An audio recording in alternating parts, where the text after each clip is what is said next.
میگویم آیا مرد میتواند دور از زن طلب علم کند و اگر زن طلب برگشت کند مرد باید برگردد؟ مرد به زن طلب علم کرده میتواند، لیکن کوشش کند که از زن مثلا زیاده از 6 ماه دور نگردد.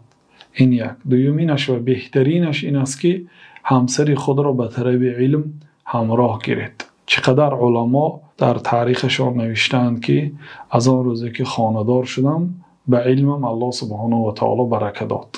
سحر میروم به دانشگاه، وقتی که نصف روزی می آیند خانمشان طعام ها آماده، لباس ها شسته و اینچنین فکرهاش و خاطرهاش هم جمع، بسیار علمی بسیار جمع میکند. بنابراین بهترین راه این است که همسرتان را همراه به طلب علم بگیرید و اگر امکانیتی بردن نداشته باشید برخیزید، طهارت کنید، 2 رکعت نماز گذارید، از الله سبحانه و تعالی یاردم پرسید و استعینوا بالصبر والصلاه.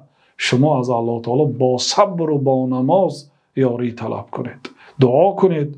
الله تعالی میگه که واسال الله من فضله، از فضل الله تعالی بپرسید پروردگارا برای من آسان کن که همسرم را از کشورم به اینجا بیارم، همراه من هم طلب علم کند هم برای من کمک کند و نفس خود را پاک نگاه دارم.